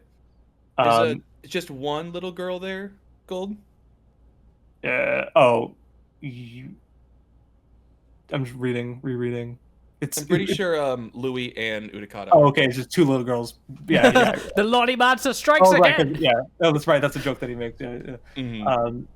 And pretty much he's there, and then he sees his arm, and he's like, "Uh-oh, my arm's gone." And then the arm's dang gone, right? And then he starts picking at it, right? And then it the black parts of his peeled off, hand and stuff like that, the pieces, it just kind of flicks off, right? Yeah, and basically, it's like a really good sunburn peel. Yeah, exactly. Just all scorched black flesh. I actually there was a shiver went up my spine when I was reading that Subaru was literally tearing off this. Yeah, like with peeled skin. Yeah, yeah. It's like. I almost gagged. I was like, oh. Again, I'm surprised. I was in the exact opposite. I'm like, oh, it's like pulling away this infected bit. It must feel incredible. I felt a little bit of satisfaction from it. That might just be me. It's a touch satisfying. It's a touch horrifying when you consider, your armor is blown off, right? And it's maybe just peeled flesh instead of anything else. But yeah, it turns out though that when he does that, what the heck? My arm is good health again. It's not even touched by the blood of the dragon, the cursed blood, and it's because of the fact that it was blown off and a new one's regenerated somehow, it's just good as new. Yeah.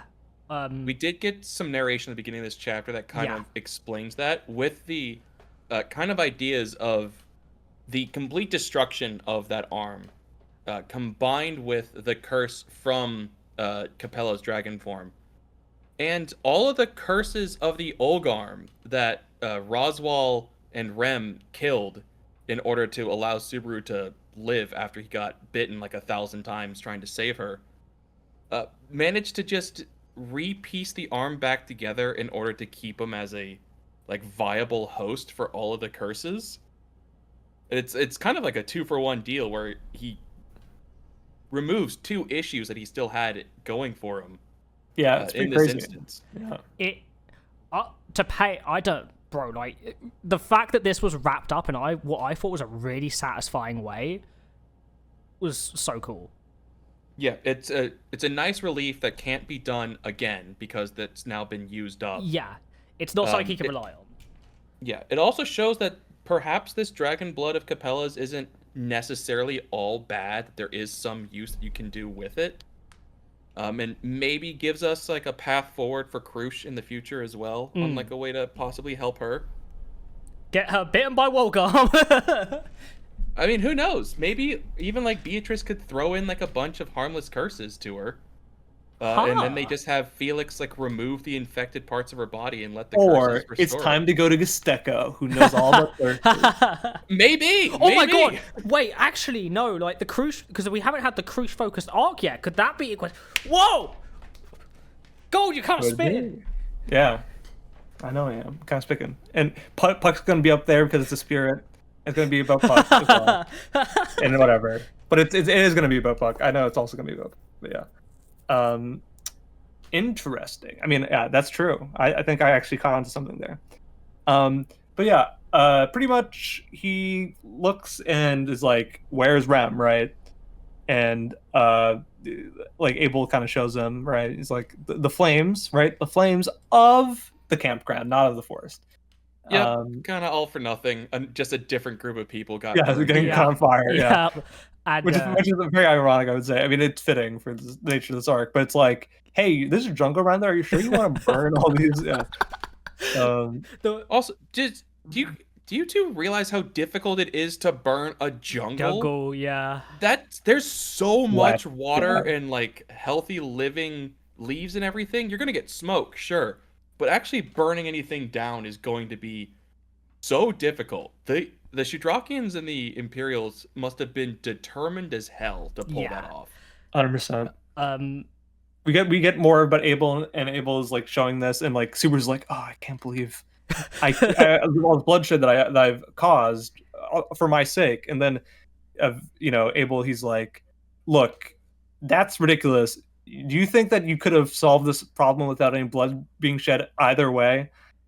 You can't be this moronic that you think that this is being a hero means so much to you that you think that you can solve the unsolvable, right? You're human, and you're not a hero nor a sage, ha ha ha. whenever somebody says kind of like, yeah, I mean, okay, sure thing. I think this is the most important line of phase 1 here. Yes. You are human, Natsuki Subaru. You are neither a hero nor a sage. Therefore, humans like you will repeatedly bleed, die, take, and be taken. And that's the nature of the Wallachian Empire, as you see, like this sort of pragmatism, right? Like, you have to fight for what's yours. I loved I knew, like, as soon as I read this line, I knew I was going to love Vincent as a character.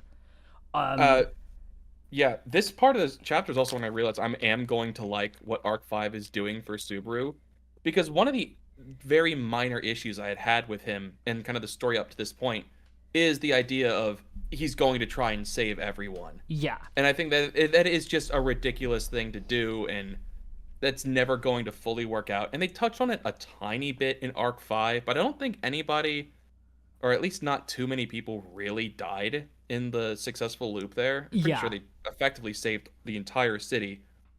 But here, he's already failed at that. There are definitely soldiers that died in that attack. Yeah. And there's no going back from that. He doesn't get to reset and fix that one. And I am very grateful for that. Rather interestingly, too, that's kind of... because as we're talking about Arc 5 and segue into a bit of Arc 4, like with the Greediff, right? That version of Subaru is determined to save everyone, to be that hero by looping constantly, right? Like by abusing return by death. And I think that speaks to what Vincent says here.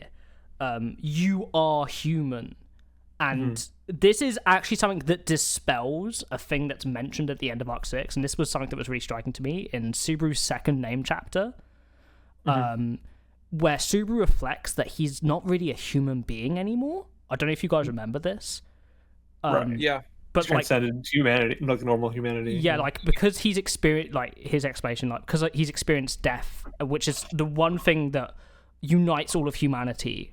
Like, that they fear of death, is something that Subaru alone has experienced, and that makes him something more or less human. And this is kind of challenging that idea, right? Which I think 100%. Is kind of interesting. And I think, to wrap up what Abel's saying here, he also says, this is a very interesting thing, which kind of shows, I think I like this quote a lot. It's like, I do not desire to be a hero, nor do I cling to them, rely on them, or entrust them. To shoulder various matters and advance towards a bountiful future, a hero cannot do that. Like, his idea, right? And we see this with Reinhardt, right? The guy who's supposed to be a hero, right? Like, the idea that you have to shoulder, like, all these complex nuances, right? A hero can never live with the things that you have to do to make make some things right sometimes, right? Like, to be a hero, you'd have to ignore injustices that would stain your name or stain your legacy or your own moral code, right? Like, even if it's right? Like, we see this all the time in a lot of, darker stories, or thing where, like, the guy who's trying to be the best, like, guy possible will squander because there's bad men out there that if you don't stoop to the level, then you'll get caught, you'll be caught, you'll be stuck, And this is I think this is the central theme of the arc, right? Obviously, I'm kind of curious because I can see, like, there's a multitude of answers Subaru could arrive at from all these foils and challenges. Which one would you hope that he comes to? A middle ground. Yeah, I think it always has to be a middle ground, because I think he has to realize that some scenarios can never be cleanly resolved, and you're only picking favorites. You know what I mean? Yeah. I think that's something he's going to have to realize, especially in, like, something as big as, like, a ruling an empire. It's like, okay, this person might have some legitimate reason to want to be part of the throne or whatever. Or this person might want to, even in his own life, he's going to have to do this with the royal selection. He has to be like, this person's dream is worth less than mine. We can't all have the same dream, because we all dream for the same thing. That is one solitary position, right? Yep. Like, I have to realize that I have to be selfish. I have to realize I have to crush people's dreams. I have to realize that I have to choose the best possible future, which isn't the best possible future for everybody, but the best possible future for me and the people that I think align with the things that are valuable in the world. Exactly.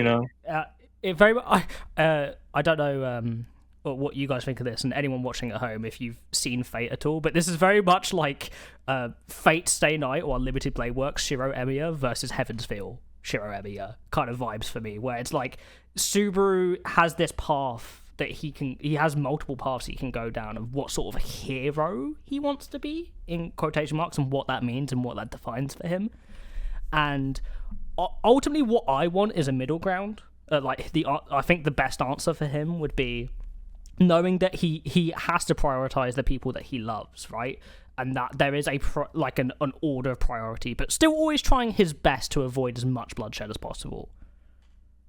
Right. I mean, Subaru's even been like this phase begins with him calling himself Rem's hero. Like, that's how he refers to himself. It's an identity that Arc 6 has finally allowed him to kind of form into his head, and has thus become a hero complex to him of like, he has to save it all.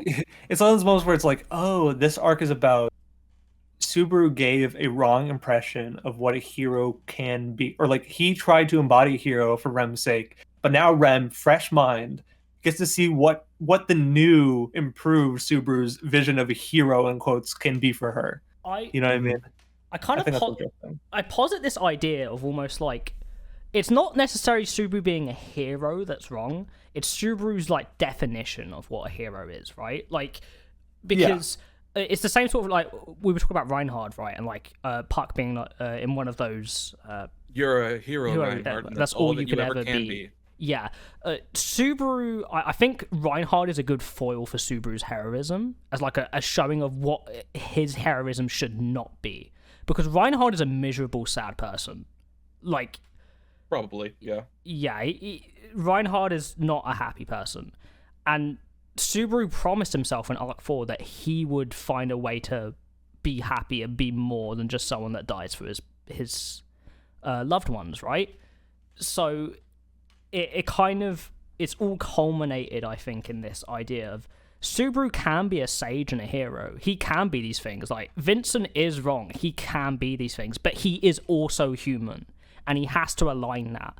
He can't have these ideals which are unachievable. He needs to have stuff that's like maybe a bit naive. Like, that's okay. There's nothing wrong with having high ideals. You just have to make them achievable. Well, I think Subaru is also missing the point of what Rem had told him back in Arc 3 when she called him her hero. Yeah. Because it wasn't about him literally coming to save the day and rescue things, or like save every single person's life and preserve it all. She called him her hero because he like saved her from herself and was able to saved me. It's not just being a hero in general. Her out of the situation. Being my hero, you know. But Subaru has then conflated that with being a hero, that he has to be impressive and needs to show off and 100%. be a superhero here, and use his one superpower that he's got. And every single time this phase that he's tried to do that, it is quite literally blown up in his face. It's actually interesting that every single time it's happened, it's more like the things that he wasn't relying on, right? Like his powers that he wasn't relying on was what won him the day, you know, just being like, okay, this reset thing didn't even really help me. Like, think about it. The only thing that helped was like, oh, I guess I survived. Like, I know an archer is shooting at me, right? And that was about it. Like, you gain information, but like, you know, it's not like, you know, your superpower was like, I'm gonna go ahead and use this to use my authorities to kick this guy's butt because he's evil. It's like, I just kind of had to recognize to be a bit more selfish, a bit more aligned in my own interests in this scenario, because there's no other way out of it. Right. This phase, Return by Death, was never used to give Subaru the edge or advantage. It was only ever used to put him at the same like point of ignorance or understanding as everyone else around him. Yeah, and it doesn't give him a clean out, right? Like, this isn't a clean out either, right? Like, no. even after he restarted, he's picked the side here. There's no going back from that. Yeah. Because beforehand, there's like always like he's like, I want the best possible outcome. Like, even in Arc 4, right? He's like, I'm gonna go ahead. Yeah, I'm gonna save everybody. That's what I want. He's like, oh, that's greedy, right? And I'm like, yep. Well, and then nowadays we're seeing like that greed is being stretched very thin, like like in reality, because he's human. Yeah, because I mean, he's not killing himself to go and save those soldiers. Like, whether he like is actually afraid or would choose to save Todd or not, let alone Jamal. he's just allowing it that this is the situation. He's not attempting to go and like reverse it or undo it like he has in the past to save other people. Yeah. I think it's almost positing his two like clashing ideas of his greed together. Like they're kind of fighting for dominance of like, what is he supposed to do? Because I've got to choose the best possible path. I've got to help everyone, but also I can't make myself a tool. I am human. Like I matter to people. I need to love myself because these people love me. Like these ideas are fighting against each other. Like because he's betraying all his friends if he kills himself to go back and save those people. Yeah, I think he started to last two arcs he had like convenient outs for the reason why this is like he's literally cornered. There's literally no other explanation, or like the ready set point makes it so that he can't fix some scenarios, right?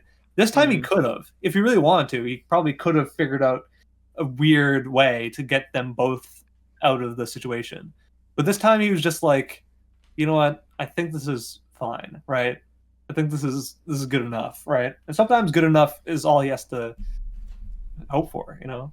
Yeah, I think if he wanted to, upon resetting, if he went back to the riverside with Jamal and Todd, instead of trying to trick them, he could have just said, I know where the Shudrakians are. If you're wanting to talk with them, I can take you there on the promise that it's there to negotiate, and then try and set up a situation where he's able to then grab Rem and leave and let those two make their own the two groups make their own decisions instead of aiding one to attack the other in a surprise attack, or asking a favor of the other, which leads them to attack and assault the other group.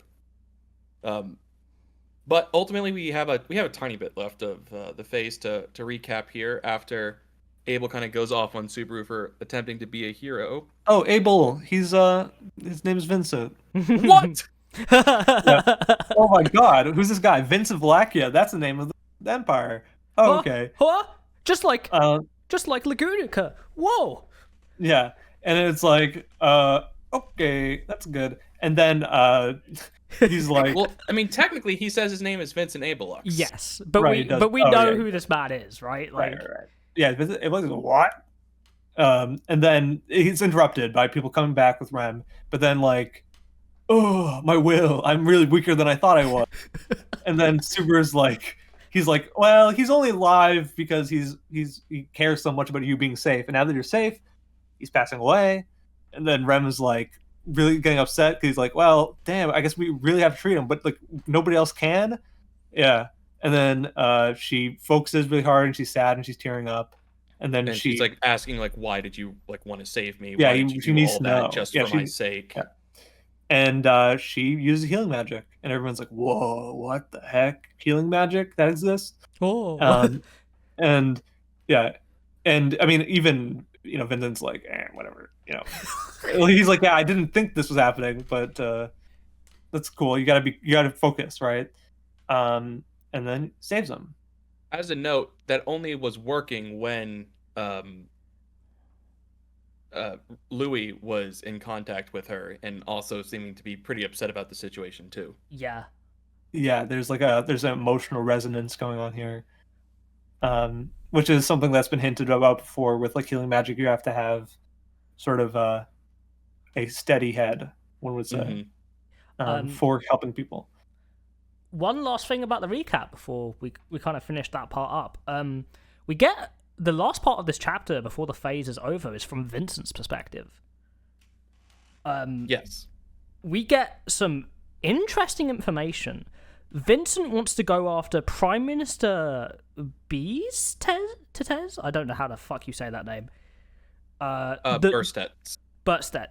All of the Divine Generals. He just says the Divine Generals and Imperial soldiers. He wants to reclaim the Vollachian throne, and now that Subaru has survived, he wants him to accompany him. He also mentions the fact that he's kind of confused. Well, he's not confused. It's kind of interesting because he's met this Subaru person that he's heard about before as this great hero, and he's not that, at least to him. Yeah, he does recognize that is the hero, Natsuki Subaru. Yeah. Yeah. Because he doesn't realize that Subaru has that great intuition, one might say. The best timing. And the best time. And it's kind of like, well, he's got the person that could help him win this struggle on his side technically now. And he's vindictive about whatever he supposes happened that deposed him from his throne, and he's gonna claim it back. So we got a very classic fantasy situation, that the pretenders have risen up, and the true king has to return and take his throne back by force. Yeah, let's go Aragorn, right? Yeah, that's definitely. Who we're helping. Definitely. Yeah, someone of pure righteousness and virtue. Hey, your right hand man is this guy. Natsuki Subaru, who probably doesn't even want to. It's like Subaru's like politics. Oh, I don't know, buddy. But it's like, I literally just want to take my girlfriend back home. Yeah, I want to get home. Like, what are you talking about? Yeah, I want to take my girlfriend back to my wife. Go, bro. But he's gonna. My guess is that Vince is gonna be like, well, I have things that you're gonna want, right? I'll help you out if you do this for me. And he's like, okay, maybe that's worth it. Yeah. But that's where we leave off, actually. Yes, indeed. I guess overall conclusionary thoughts, right? 12 chapters of Arc 7. We've met my two favorite characters from Arc 7 now, between Abel and Todd. They're so great already that you can kind of see the seeds of what role they're going to be playing in the arc going forward, especially in their literal contrast to Subaru as a character. It's already setting up some just really great character progression, moments, and conflicts. Yeah, it's peak fiction, guys. I'm gonna be honest. Really good introduction to this arc. Like, really, really strong. I love the new characters that have been introduced. I'm interested by all of the new characters. I'm not like, this guy yet, mind you. I don't know if that will change. We'll see. But Abel and Todd are absolute standouts. Amazing. Like, I'm really excited to see the themes that we've been presented with and how they're going to evolve and change. There's so many different directions the story can go, and that is good because that leads up to like mystery of what path is Subaru going to take? What path is Subaru's potential allies going to take? How is he going to react? There's so much here to unpack going forward with the story. I'm super excited. 100%. I think definitely this series is going to be continued as we go through the phases of Arc 7. We'll definitely be doing this on a pretty regular basis. Probably not like immediately one after the next. No, I don't think we're not gonna suffocate with it. Yeah, we'll definitely have. I imagine between each we'll have a different podcast episode that's a bit more focused on something else. Just a bit of a breakup. More than likely, yeah. But I think we pretty much carried most of it. Right? I think so too. Like, we had a really good discussions as we went through. I'm super happy with this phase to finally kind of see Subaru come into his own in a combat scenario and actually be successful. Yeah, I think that's you don't see that super often, and I'm glad we got to see it in such a cool manner in an enemy that's kind of the perfect foe for Subaru to fight in this sense. Yeah, he's really like a Mabeasts slayer now, eh? Yeah, alongside someone who he's not woefully outclassed by in terms of opponent. Because like even against Todd too, as a point, Subaru was able to move faster than Todd was swinging. If that was Wilhelm or even like Sirius or definitely the other Gluttonies or really any other major antagonist we fought so far, he's not dodging anything ever. He's getting hit and he's getting killed with like a single swing. Yeah, it's pretty threatening going on here. Seems like there's going to be a very perilous journey, and seeing where we're going next, hopefully introducing a lot of cool, colorful characters, because it seems like this is a very cool and colorful region of the world. With that being said, though, yeah, we're at 2 deaths for Arc 7. Yeah, let's keep the counter up. I think he died 3 times, maybe? 3. He got, First time, second time, third. I think he just got shot twice. Is that not right? Oh, yeah. Oh, he passes out. Yeah, I think he's dead. He almost dies like 3 times. Yeah. Yep. So yeah, yes, he only died it is 2. Yes. Yep. So we're at 2. I'm curious to see how much that's going to increase. Yeah, I'm gonna assume at least Well, a few times. Before he started writing this arc, Tape said that he was taking the gloves off and stopped going. That he was done going easy on Subaru. What the fuck? Arc 6 is going easy on Subaru? Okay. Arc 6 was going easy on him. I would like to say, please don't. I'd also like to say that the sidebar of the website I'm using is showing me names of chapters, and I'm just not looking at them anymore. I will just not look at them anymore. I think I know what happened with you. Yeah. Yeah, it was just like 3 named chapters in a row. Okay. Thank you. Yeah. But yeah, cool. That being said, everybody, thank you for joining today, and hope you enjoyed talking about Arc 7. Everybody here, from us to you, here's for some more ReZero next week. Am I right? Hell yeah. Yeah. All right, everybody. Have a nice rest of your day, night, evening, midday, afternoon stroll. But not morning. But not morning. No, specifically not morning. We don't. The morning is what you make it, depending on how your sleep schedule is. So make it somewhere interesting. That being said, though, please have a nice rest of your time, and hope you enjoyed. All right, bye. Goodbye, everyone. Bye-bye.